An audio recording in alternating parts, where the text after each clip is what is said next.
Je suis Essomé Pierre Cédric, ailier de la BEAC Basketball de Yaoundé. On va dire que dans le sport, j'ai commencé avec le football comme tout bon Camerounais, mais après on est passé au basketball en 2004-2005 lorsque ma soeur s'envolait pour le Canada. Elle a constaté que je prenais de la taille, donc elle a dit à ma mère qu'il fallait qu'elle m'inscrive au basket. C'est comme ça que j'ai commencé à Sport Jeune à l'INJS avec le coach Annie Niacho. Je suis parti à Black Hawks et où j'ai fait mes classes 2 ou 3 ans. Après, je suis allé au Onyx. À Onyx, on a gagné la Coupe du Cameroun en junior. Et d'Onyx, on a joué junior surclassé. C'est la première année où je joue senior avec Onyx en 2009. Et après, je viens à la BEAC.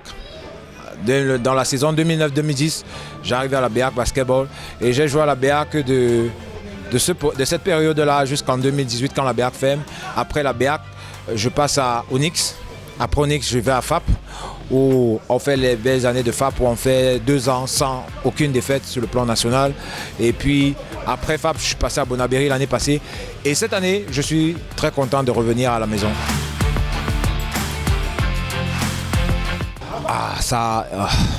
Il y en a eu, hein, il y en a eu, c'est-à-dire qu'il y en a eu un paquet parce que en 2009, je me souviens, 2009, fin d'année 2009 pour aller en 2010, ma première, quand j'étais à BEAC justement, j'ai eu une bourse pour aller aux États-Unis. La bourse, tout était complet et tout. Le jour où je devais aller à l'ambassade, ma mère me fait comprendre qu'elle n'a jamais eu les plans, dans ses plans, elle n'a jamais voulu que moi je voyage parce que je suis son seul fils.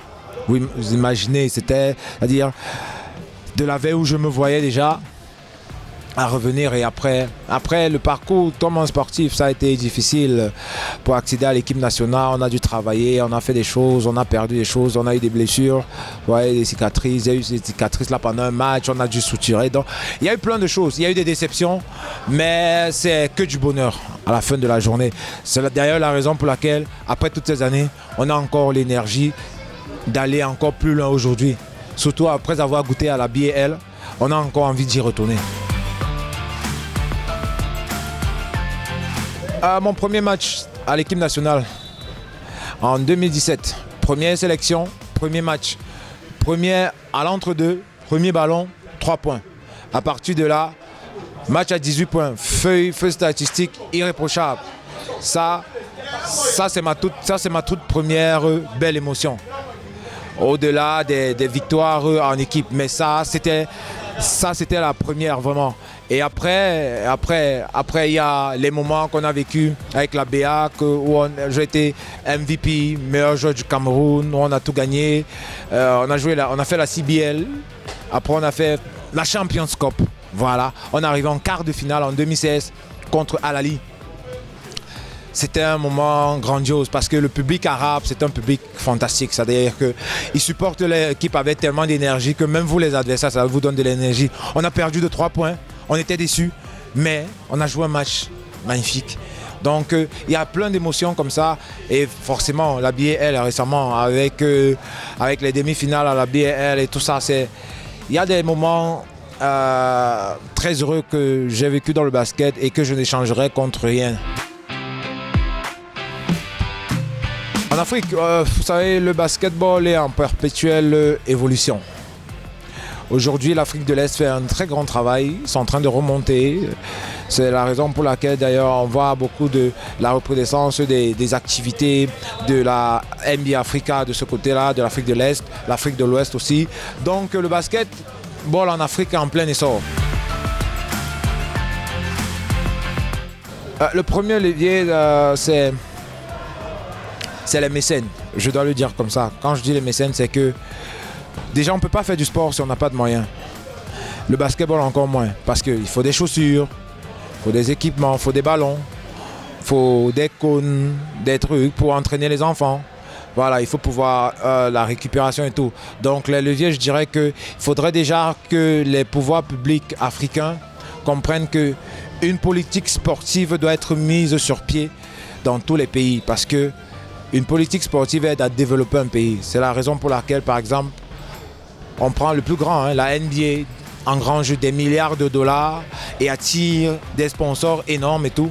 Donc le premier levier, c'est qu'il faudrait qu'en Afrique, qu'on sache comment aller chercher les sponsors, les mécènes, pour pouvoir continuer à développer, parce que de la ressource on en a. Vous pouvez le constater avec ce que Joel Embiid fait actuellement en NBA, avec Pascal Siakam, pour ne citer que cela. Et d'autres Africains aussi qui font de belles choses en Afrique. Vous savez, comme Victor Wembanyama, il a des origines africaines, pour dire qu'en Afrique, on a du talent, on a du potentiel.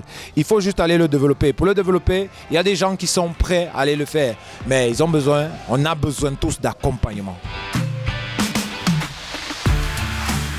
Il y en a tellement. Sur le plan local, d'abord, je vais dire Cyril Makanda, parce qu'il a joué à un très grand niveau. Et puis, il m'a permis de voir le basket sous un certain angle, sous un autre angle. Je vais dire aussi Christian Bayang, parce que en tant que joueur local, avant d'aller regarder, chercher les modèles loin, on regarde d'abord à côté. Il est un modèle de longévité et d'efficacité sur le terrain. Pour avoir joué avec lui, contre lui, l'avoir regardé jouer quand je commençais, vraiment c'est un modèle, parce qu'il a su tenir, il a su mettre la barre assez haute, qu'on en prend un peu.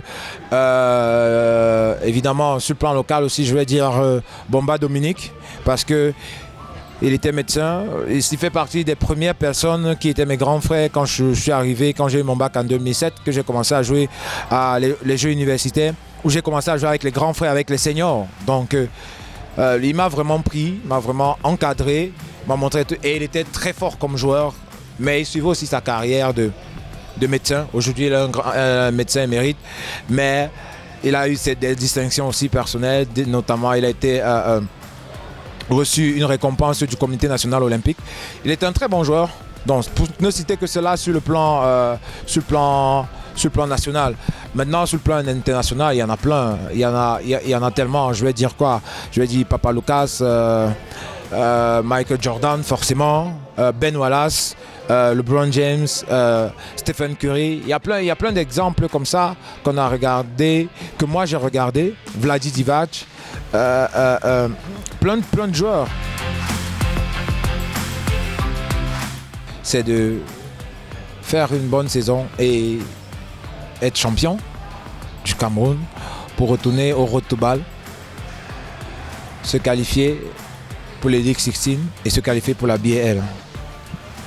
À long terme, vous savez, il n'y a pas que le basket dans la vie, comme on a si bien le dit.